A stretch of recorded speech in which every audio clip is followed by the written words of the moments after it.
why has India not progressed more than it has? If we go to this GDP chart from Google, 1960 to 2018, it doesn't start in 1947, but it does start in 1960. And this is GDP per capita in US dollars. All three of these are not inflation adjusted, and the reasons for that are explained in other videos.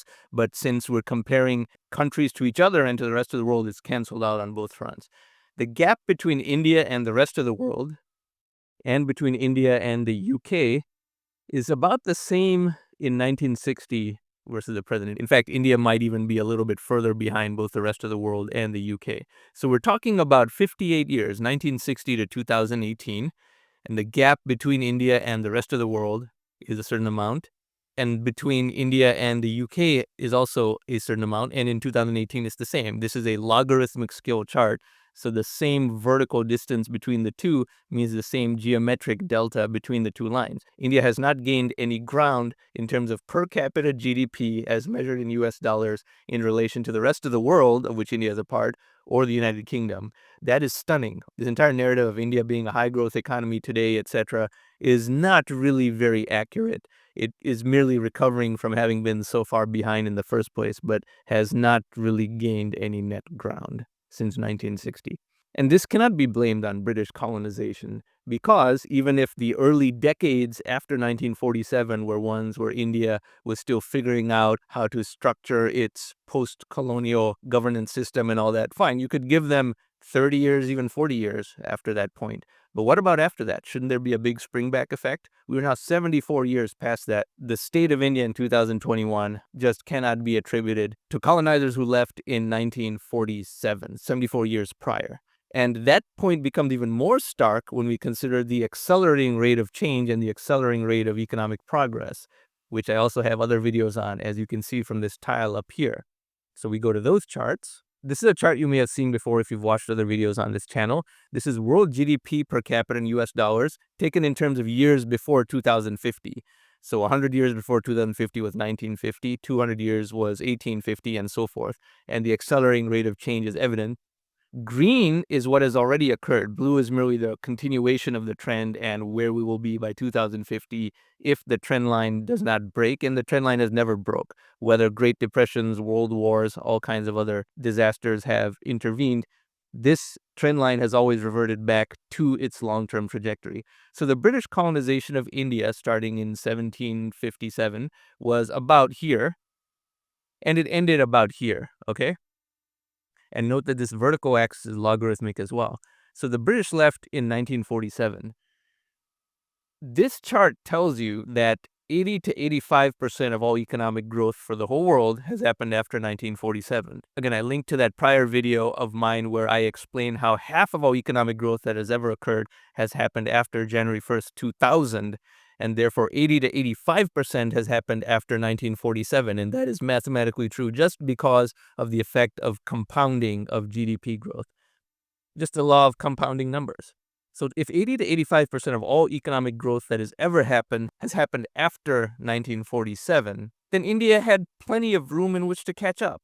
If India was 1/6 of the world's population during this entire 74-year window, shouldn't it have gotten 1/6 of the entire world's growth? Fine, it doesn't work exactly that way when you're starting from a small base, but still there was plenty of time to catch up.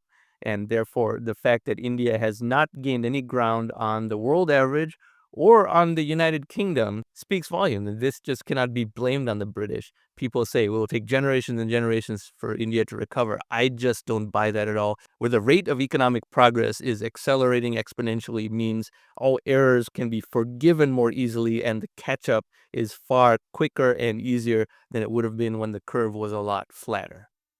And I give you examples. Japan suffered total defeat in World War II, and it even had an atomic bomb dropped on them on two of their cities.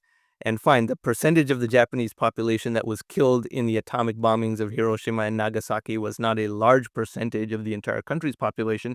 Just the psychological effect of having a total defeat like that and having to surrender and being the only country in the world to date that has had atomic bombs dropped on them they're still a very prosperous country today. Despite all that, they were able to come back. And then lest you say that Japan's culture is far different than India's, and therefore they had the human capital to come back, which India does not have. Well, I give you a tropical country if you want to go there.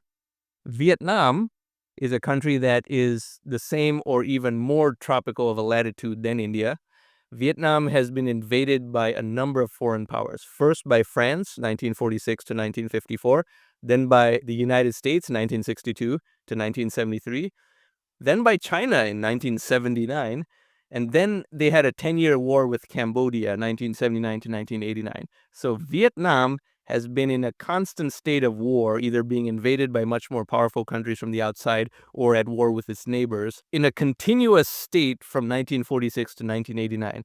They did not get out of this state of war until 1989, yet today Vietnam is doing much better than India. Its per capita GDP is considerably higher, and its rating on the Human Development Index is considerably higher. India cannot possibly say that British colonization, which ended in 1947, puts India at a disadvantage greater than Vietnam, which was actually invaded in a hot war with actual bombings and killings over a lengthy period that only ended in 1989.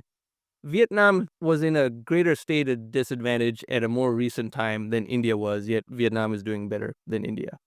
So it's high time Indians stop making this excuse about British colonization is the reason India is still a poor country.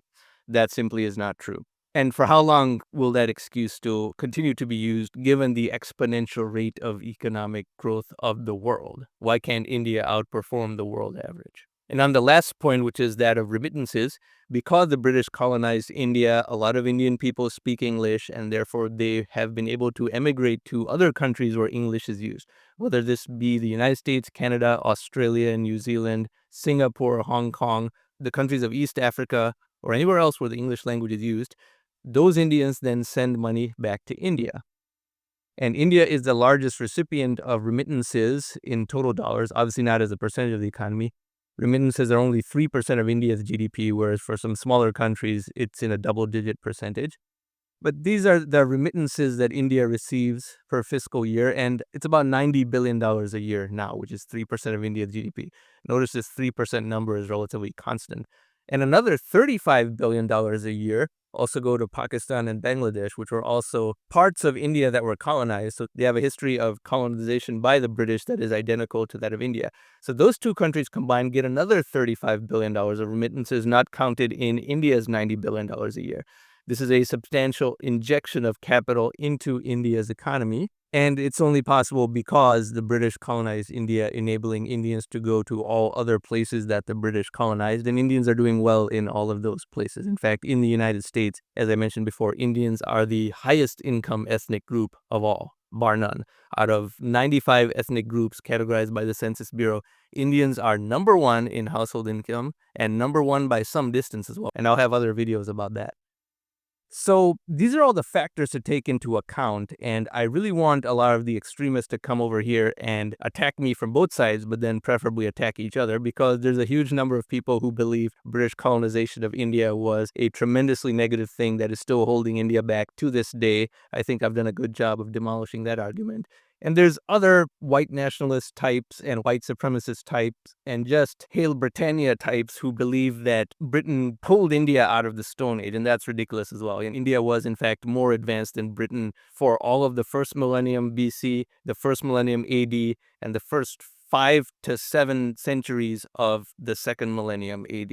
Only by the late 18th century did Britain begin to decisively pull ahead of India and China, for that matter, in terms of any metric of per capita GDP, trade, technological advancement, and so forth. So net, as I said at the top of this video, British colonization of India had some positives, some negatives, but ultimately was a wash in terms of where India is today. India's economy today is pretty much in the same place it would have been had it not been colonized by Britain at all. It's probably better off than it would have been had it been colonized by France or Portugal, but that is harder to estimate and calculate. It is definitely not behind from where it would be had it not been colonized by anyone at all versus colonized by Britain.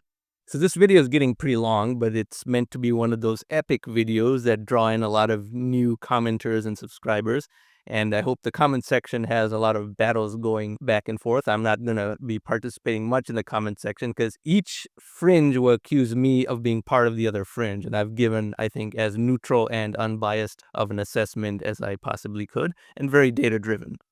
So I hope you learned something valuable no matter what your position is on this issue, and maybe I've even changed a few minds.